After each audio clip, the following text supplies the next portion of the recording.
What if the biggest economic crises in history weren't accidents, but engineered pressure points inside the system? What if the institutions created to stabilize the economy quietly gain more control every time instability strikes? For over a century, the same pattern keeps repeating.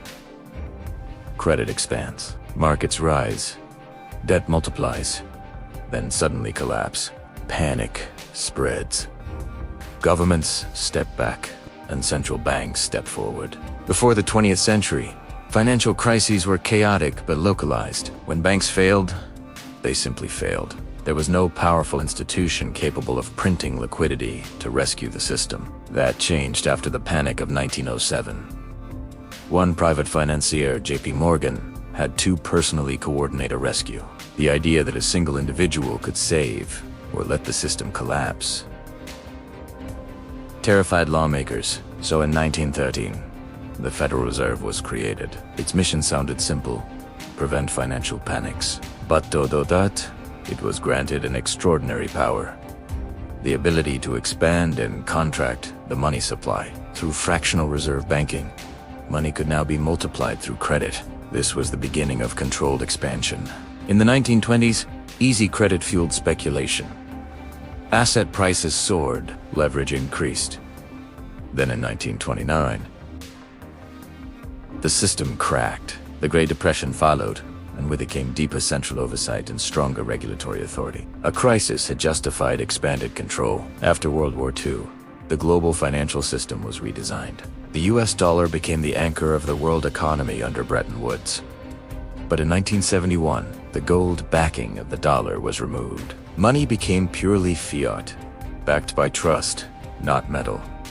From that moment, credit expansion had no physical limit. Debt levels began climbing faster than ever before. Fast forward to 2008. Years of low interest rates fueled a housing bubble. Banks packaged risky loans into complex securities. When housing prices fell, the system unraveled. Lehman Brothers collapsed. Markets froze. Fear spread worldwide. Central banks responded with unprecedented intervention. Interest rates were slashed to zero. Quantitative easing began. Trillions of dollars were created electronically to purchase government bonds and financial assets. Markets stabilized. But something else happened. Asset prices surged again. Stocks recovered. Real estate rebounded. Meanwhile, global debt levels reached historic highs. Every crisis since then has followed the same cause and effect chain. Expansion creates fragility. Fragility leads to collapse. Collapse leads to intervention. Intervention increases dependence. Today, global debt exceeds hundreds of trillions of dollars. Governments depend on low interest rates to function. Markets depend on liquidity injections to remain stable. Investors expect rescue when volatility rises. This creates a dangerous feedback loop. If central banks tighten policy aggressively, markets tremble. If they keep policy loose, inflation rises. Either path carries risk. The deeper question isn't whether crises are deliberately manufactured. The deeper question is whether the structure of the system makes crises inevitable. Because in a debt-based economy, contraction is painful. Expansion feels good until it goes too far. And when it does, control consolidates further at the center. If this pattern continues, the next crisis may not simply be financial. It could challenge confidence itself, the invisible foundation of fiat money. And once confidence cracks, intervention alone may not be enough. After every crisis, reforms are promised. Stronger regulations, better oversight, more transparency. But the debt never truly shrinks. It only shifts from private balance sheets to public ones, from banks to governments, from markets to central institutions. After 2008, new capital requirements were introduced. Stress tests became standard. Risk models were upgraded, yet global debt levels continued climbing. Why?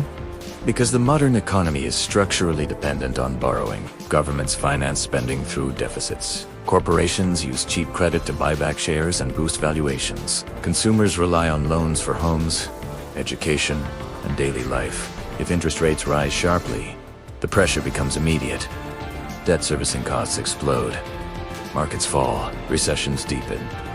So central banks walk a narrow path. Raise rates too fast, instability spreads. Keep rates too low, inflation accelerates. This creates a permanent dependency loop. Markets begin to expect rescue. Investors assume intervention. Risk-taking increases because downside protection seems likely. This is often called the central bank put. And with every cycle, the scale grows larger. Dot-com crash, financial crisis. Pandemic shock. Each time, liquidity injections grow bigger. Each time, balance sheets expand further. Each time, control centralizes more deeply. Today, central banks influence interest rates, bond markets, mortgage costs, currency values, and even corporate credit conditions. The boundary between monetary policy and government financing becomes increasingly blurred. Confidence becomes the system's true backbone.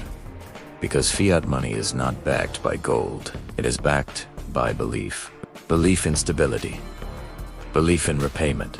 Belief that expansion can continue. But expansion without limit carries mathematical consequences. At some point, debt growth outpaces real economic growth.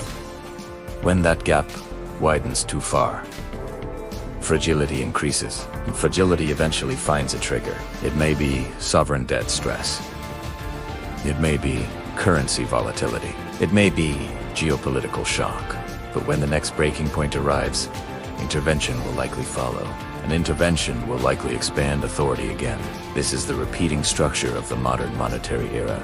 Not necessarily a coordinated conspiracy, but a system designed around crisis response rather than crisis prevention.